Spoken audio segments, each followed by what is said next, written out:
In here, please welcome Tanya LaReese.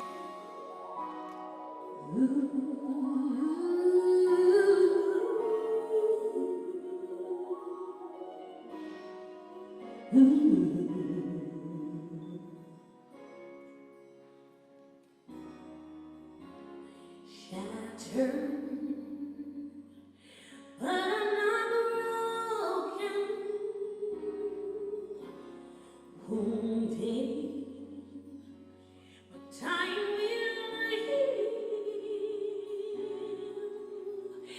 Heavy the load, the cross I bear.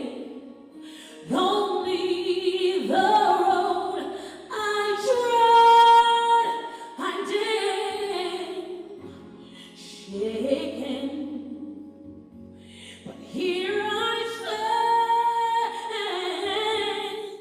Jean Harper, because of the calls, CASA, about abused women, and I'm a singer-songwriter, so I write a lot of songs about the world, how the world is, and for peace. You know, people that have been on the streets, homeless people, or drug addicts, or war, anything, in general. And I actually inspirational gospel singer, I'll say, and I write a lot of things, in that aspect about giving us peace, God touching the world, touching the land.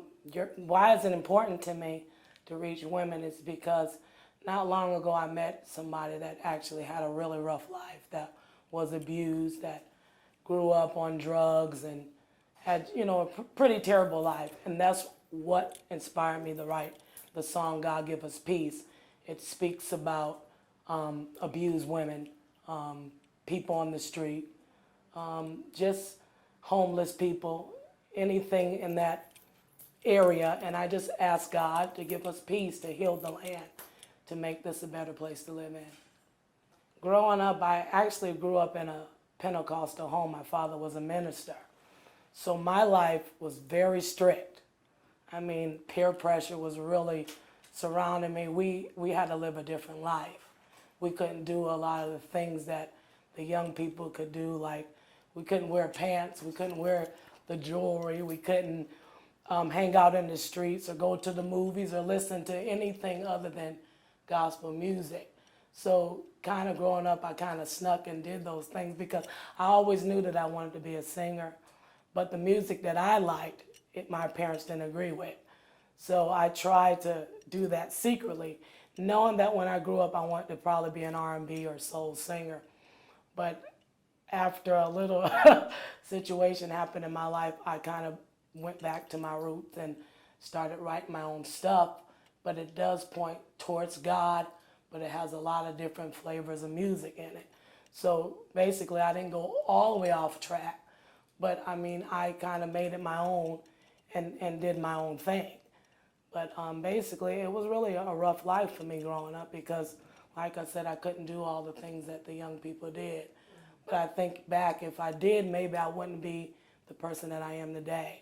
And grew up in having a really good life and staying out of trouble because a lot of the people that I did want to pattern after, they actually went the wrong way and had the rough life. So I'm pretty thankful for that. Well, when my father, I started going to the recording studio at 20 years old, and I really went back. I went there and I recorded my first song, and it was a Whitney Houston song. And my daddy always wanted me to be a singer, but like I said, he wanted me to sing gospel music. So I went and recorded a song, and he was really proud of it because it really wasn't gospel, but it wasn't R&B. It was the song One Moment in Time by Whitney Houston. And he was so proud of it. So that gave me my push, here my dad, he's really accepting this, so I'll go all the way and try to pursue this career. But a few months later after I did that, he passed away.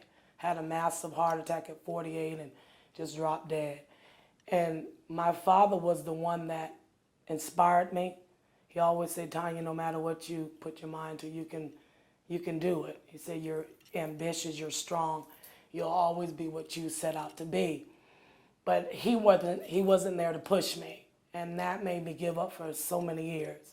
I just gave up singing. I said, "Oh, I can't do this. I don't have him to be here to support me." But then, like I said, I started really finding out after my dad died. That kind of made me my own person. I went out and I started exploring life and seeing all the things that was going on that I was shielded from, the crime, the drugs, and people. Do people really live like this, or this really happened to the world? Because like I said, my parents kept me from that.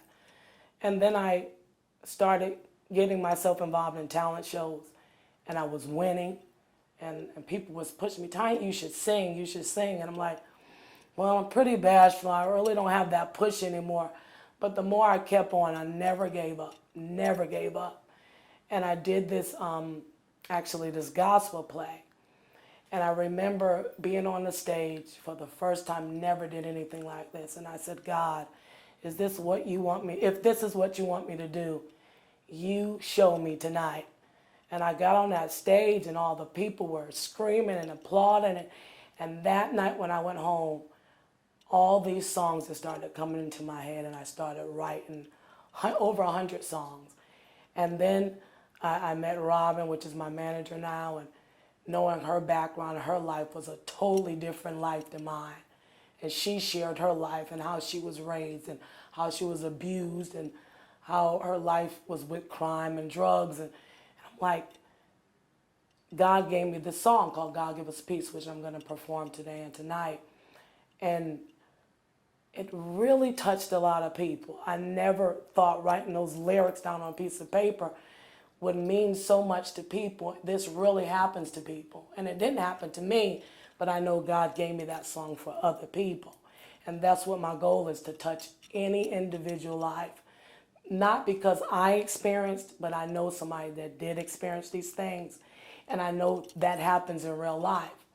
So as I started singing this song and getting feedback about this song, and I'm like, wow, this really is what God gave me. Because like I said, I prayed on that stage and I said, if this is what you want me to do, you show me. And I believe in my heart, if it wasn't a God, I wouldn't have this song. And the song wouldn't be touching all these people that it is touching today.